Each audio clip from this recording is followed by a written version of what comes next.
Howdy folks, good late morning. It is Thursday, July 22nd, 2021. So I'm over at the Caspersen Beach, which is situated near the town of Venice, Florida, in Sarasota County. So Caspersen Beach is also known as one of the shark tooth capitals of Florida. This beach is well known for finding all kinds of shark's teeth out here. So I even saw some people earlier collecting some, trying to find any specimens, as it were. So right now we're actually standing on the dune part. So the dunes are essentially where the sand is a bit more stabilized because of the sable palm, the sea oats that you see right by me, like right here, and even some beach panicle nearby. So if it weren't for these plants, this sand would pretty much be completely loose. So give me just a second, I want to show you guys another little feature. Alrighty. So now I'm actually right next to the water at the moment. I had to pause for a second because that sand, walking on that sand is freaking hot right now. Which makes sense because we are experiencing a sunny day. But right here, we've got ourselves something called a dune scarp. Well, in a sense, this is actually like a dune cusp. A cusp is something that forms a bit more gradually. As you can see, there's a bit of a change in level. But then, when you look further out in the distance where those other groups of people are, that is a dune scarp. So a scarp, on the other hand, forms much more rapidly due to erosion.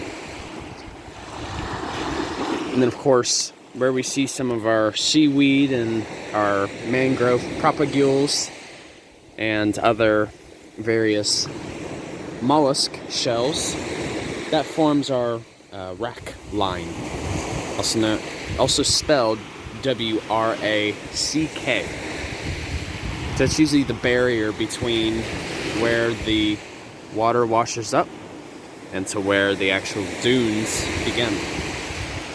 But that's one remarkable thing about being at a beach, is that it'll look different every single day that you come here. So, how it looks right now, it's gonna look way different tomorrow, and the day after, and the day even after that. So it's a constantly changing landscape.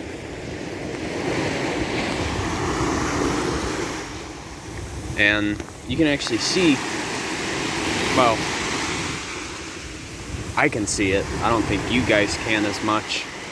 But if you look out just a little bit in the distance, you can see that the water kind of has that similar turquoise color to it. That's because there's a sandbar over there. The sandbar helps slow down the waves that come in. So if that sandbar weren't there, there'd probably be even more beach erosion than what's happening right now. So, one thing though, for those of you who are not as familiar with being on a beach, you always want to look out for any rip currents. And I say that because there's hundreds of cases each year where people unfortunately die from rip currents. So you may be wondering, how does a rip current really work? Well, think of it this way, okay? Think of a rip current as maybe something like a vacuum, okay? So, say I'm standing right here, and you may notice when there is a rip current, there aren't as many waves coming through. That's because the rip current is instead going out towards the water instead of going towards the beach. And usually this rip current is caused, especially during low tide. Right now it's kind of like at a medium at the moment. It's in the process of getting into high tide. But the common advice is with a rip current, you don't want to fight against it or try to swim back to the beach. The best thing you can do if you are ever caught in a rip current is to let it pull you out into the water, and eventually that rip current, you know, given maybe 100 yards away, it'll subside. And then eventually you can swim a bit parallel to the shoreline, and then you can slowly make your way back. Because rip current might only appear in one particular section, and that's it. So, don't panic if you are caught in one, and don't try to swim against it. Because the water will always win. You will get exhausted very quickly. But yeah, it's a great day out here at the beach. But yeah, so this is at Caspersen Beach. So it is a highly sought after location. And usually I like to get away from a lot of the people, because it's like as soon as you get past that dune scarp, that's where it really starts to get a bit packed. But yeah, fortunately, yeah, the red tide isn't as prevalent right here at the moment. I may have to save the red tide for a separate video. For those of you who have never heard of it,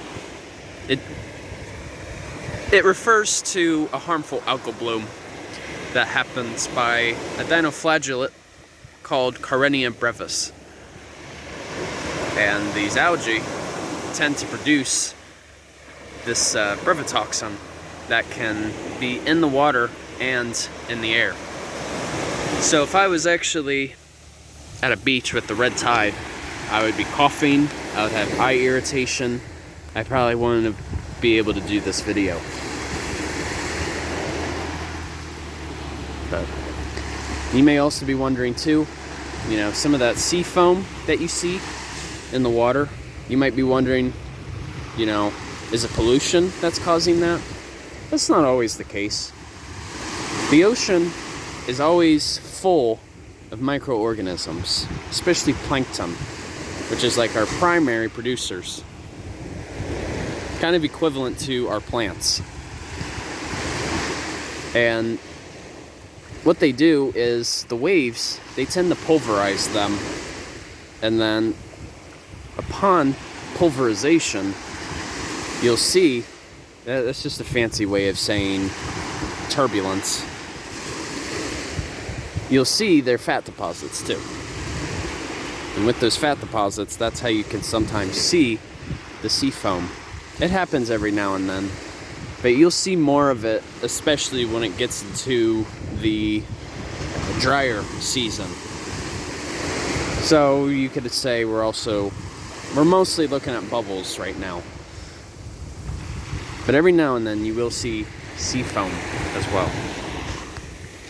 So alrighty, I hope you guys learned something about beach landscapes.